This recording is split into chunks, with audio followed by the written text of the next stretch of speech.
ನಮಸ್ಕಾರ ಸ್ನೇಹಿತರೆ. ಭ್ರಷ್ಟ ಅಧಿಕಾರಿಗಳು ಮತ್ತು ರಾಜಕಾರಣಿಗಳು ತುಂಬಾ ಹೆದರೋದು ಅಂದ್ರೆ ಲೋಕಾಯುಕ್ತರಿಗೆ. ಹಾಗಾದ್ರೆ ರಾಜ್ಯದಲ್ಲಿ ಈಗ ಲೋಕಾಯುಕ್ತ ಆಗಿರುವ BS ಪಾಟೀಲ್ ಬಗ್ಗೆ ಗೊತ್ತಾ? ಇವರು ಈವರೆಗೆ ಯಾವೆಲ್ಲ ಹುದ್ದೆಗಳನ್ನ ನಿಭಾಯಿಸಿದ್ದಾರೆ, ಪತ್ನಿ ಮಕ್ಕಳು ಯಾರು, ಏನು ಮಾಡ್ತಿದ್ದಾರೆ, ಇವರಿಗೆ ಇರುವ ಪವರ್ಸ್ ಏನು, ಸಂಬಳ ಇಷ್ಟು ಸಿಗುತ್ತೆ, ಎಲ್ಲವನ್ನ ಈ ವಿಡಿಯೋದಲ್ಲಿ ಡೀಟೇಲ್ ಆಗಿ ಹೇಳ್ತೀವಿ. ಅದಕ್ಕೂ ಮುನ್ನ ನೀವಿನ್ನೂ ನಮ್ಮ ಚಾನಲ್ಗೆ ಸಬ್ಸ್ಕ್ರೈಬ್ ಆಗಿಲ್ಲ ಅಂದ್ರೆ ಈಗಲೇ ಆಗಿ ನಮ್ಗೆ ಸಪೋರ್ಟ್ ಮಾಡಿ. ನಿಮ್ಮ ಬೆಂಬಲ ನಮಗೆ ತುಂಬಾ ಮುಖ್ಯ. ಲೋಕಾಯುಕ್ತ BS ಪಾಟೀಲ್ ಹಿನ್ನೆಲೆ. BS ಪಾಟೀಲ್ ಅಂದ್ರೆ ಭೀಮನಗೌಡ ಸಂಗನಗೌಡ ಪಾಟೀಲ್. ಇವರು 1956ರ ಜೂನ್ 1ರಂದು ಜನಿಸಿದ್ರು. ವಿಜಯಪುರ ಜಿಲ್ಲೆಯ ಮುದ್ದೇಬಿಹಾಳ ತಾಲೂಕಿನ ಪಡೇಕನೂರು ಇವರ ಹುಟ್ಟೂರು. ಪ್ರಾಥಮಿಕ ಮತ್ತು ಹೈಸ್ಕೂಲ್ ಶಿಕ್ಷಣವನ್ನ ಇವರು ತಮ್ಮ ಹುಟ್ಟೂರಿನಲ್ಲೇ ಕಂಪ್ಲೀಟ್ ಮಾಡಿದ್ರು. ನಂತರ ಧಾರವಾಡದ ಕರ್ನಾಟಕ ಕಾಲೇಜಿನಲ್ಲಿ ಕಲಾ ವಿಭಾಗದಲ್ಲಿ ಪದವಿ ಪಡ್ಕೊಂಡ್ರು. ನಂತರ ಲಾ ಕಾಲೇಜು ಸೇರಿ ಕಾನೂನು ಶಿಕ್ಷಣವನ್ನ ಮುಂದುವರಿಸಿದ್ರು. LLB ಫೈನಲ್ ಇಯರ್ ನಲ್ಲಿ ರಾಜ್ಯದಲ್ಲೇ ಫಸ್ಟ್ ರ್ಯಾಂಕ್ ಪಡ್ಕೊಂಡ್ರು. ಇದಕ್ಕಾಗಿ ಮೂರು ಚಿನ್ನದ ಪದಕಗಳು ಕೂಡ ಇವರಿಗೆ ಒಲಿದು ಬಂದಿದ್ವು. ಜೊತೆಗೆ ಇವರಿಗೆ ರಾಜ್ಯ ಪ್ರಶಸ್ತಿಯನ್ನ ಕೂಡ ನೀಡಿ ಗೌರವಿಸಲಾಗಿತ್ತು. BS ಪಾಟೀಲ್ ಅಲಂಕರಿಸಿದ ಹುದ್ದೆಗಳು.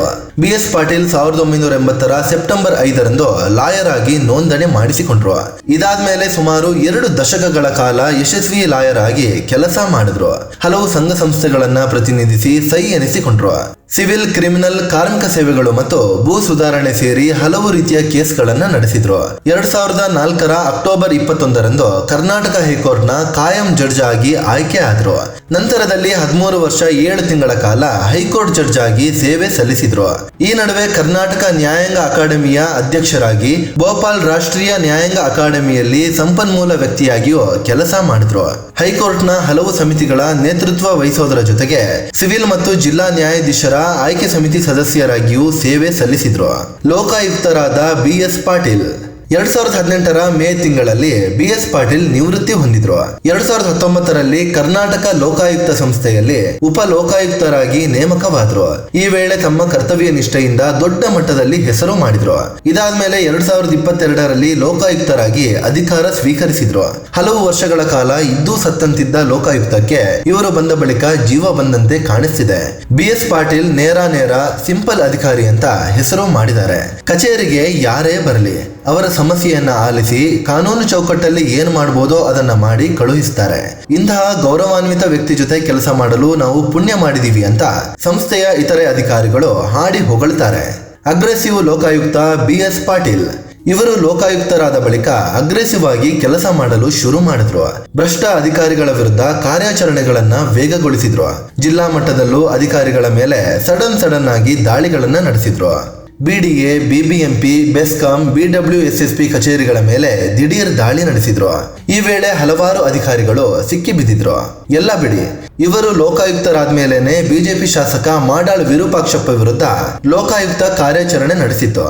ಲಂಚ ಪಡೆದ ಕೇಸ್ನಲ್ಲಿ ಮಾಡಾಳ್ ವಿರೂಪಾಕ್ಷಪ್ಪ ಜೈಲಿಗೂ ಹೋಗಿ ಬಂದ್ರು. ಇದೀಗ ಬಿಜೆಪಿ ಶಾಸಕ ಚಂದ್ರು ಲಮಾಣಿಯನ್ನ ರೆಡ್ ಹ್ಯಾಂಡ್ ಆಗಿ ಹಿಡಿದು ಜೈಲಿಗೆ ಅಟ್ಟಿದೆ ಲೋಕಾಯುಕ್ತ ಸಂಸ್ಥೆ. BS ಪಾಟೀಲ್ ಕುಟುಂಬ ಮತ್ತು ಮಕ್ಕಳು. BS ಪಾಟೀಲ್ ಶೋಭಾ ಪಾಟೀಲ್ ಅನ್ನೋರನ್ನ ಮದುವೆ ಆಗಿದ್ದಾರೆ. ಅವರು ಕೂಡ ಹಿರಿಯ ವಕೀಲೆ ಆಗಿದ್ರು. ದಂಪತಿಗೆ 2 ಮಕ್ಕಳಿದ್ದಾರೆ. ಮಗ ಸೂರಜ್ ಪಾಟೀಲ್ ಕೂಡ ವಕೀಲರಾಗಿ ಕೆಲಸ ಮಾಡ್ತಿದ್ದಾರೆ. ಸೂರಜ್ ಕಾವ್ಯ ಅನ್ನೋರನ್ನ ಮದುವೆ ಆಗಿದ್ದು ಆಕೆ ಪ್ರೊಫೆಸರ್ ಆಗಿ ಕೆಲಸ ಮಾಡ್ತಿದ್ದಾರೆ. ಇನ್ನು BS ಪಾಟೀಲ್ ಮಗಳು ಮೋನಿಕಾ ಕೂಡ ವಕೀಲೆ ಅನ್ನೋದು ವಿಶೇಷ. ಒಟ್ನಲ್ಲಿ ಫುಲ್ ವಿದ್ಯಾವಂತ ಕುಟುಂಬ ಇವರದ್ದಾಗಿದೆ. ಲೋಕಾಯುಕ್ತರ ನೇಮಕ ಮತ್ತು ಪವರ್. 1984ರ ಲೋಕಾಯುಕ್ತ ಕಾಯ್ದೆಯ ಪ್ರಕಾರ ಲೋಕಾಯುಕ್ತರಾಗಿ ಆಯ್ಕೆಯಾಗೋರು ಒಂದು ಸುಪ್ರೀಂ ಕೋರ್ಟ್ನ ನಿವೃತ್ತ ಜಡ್ಜ್ ಆಗಿರಬೇಕು ಅಥವಾ ಹೈಕೋರ್ಟ್ನ ನಿವೃತ್ತ ಮುಖ್ಯ ನ್ಯಾಯಮೂರ್ತಿ ಆಗಿರಬೇಕು. ಆದರೆ 2015ರಲ್ಲಿ ಹೈಕೋರ್ಟ್ನಲ್ಲಿ ಜಡ್ಜ್ ಆಗಿ 10 ವರ್ಷ ಕೆಲಸ ಮಾಡಿದ್ರೆ ಅಂತವರನ್ನ ಲೋಕಾಯುಕ್ತರನ್ನಾಗಿ ನೇಮಿಸಬಹುದು ಅಂತ ತಿದ್ದುಪಡಿ ತರಲಾಯಿತು. ರಾಜ್ಯಪಾಲರು ರಾಜ್ಯದ ಲೋಕಾಯುಕ್ತರು ಮತ್ತು ಉಪಲೋಕಾಯುಕ್ತರನ್ನ ನೇಮಕ ಮಾಡ್ತಾರೆ. ಆದ್ರೆ ಅದಕ್ಕೂ ಮುನ್ನ ರಾಜ್ಯಪಾಲರು ರಾಜ್ಯದ CM, ಹೈಕೋರ್ಟ್ ಜಡ್ಜ್, ಸ್ಪೀಕರ್, ವಿಪಕ್ಷ ನಾಯಕರ ಸಲಹೆಯನ್ನ ಪಡಿತಾರೆ.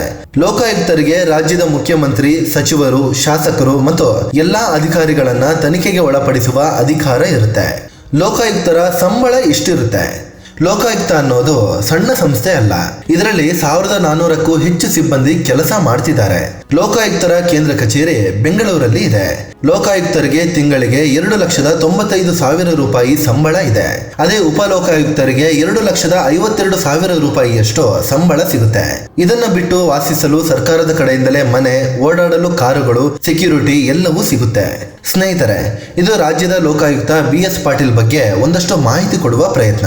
ಇವರ ಬಗ್ಗೆ ನಿಮಗೆ ಏನನ್ಸುತ್ತೆ ಅಂತ ಕಾಮೆಂಟ್ ಮಾಡಿ ಹೇಳಿ. ಅದೇ ರೀತಿ ನೀವಿನ್ನೂ ನಮ್ಮ ಚಾನಲ್ಗೆ ಸಬ್ಸ್ಕ್ರೈಬ್ ಆಗಿಲ್ಲ ಅಂದ್ರೆ ಈಗಲೇ ಹಾಕಿ ನಮಗೆ ಸಪೋರ್ಟ್ ಮಾಡಿ. ನಿಮ್ಮ ಬೆಂಬಲ ನಮಗೆ ತುಂಬಾ ಮುಖ್ಯ. ಧನ್ಯವಾದ.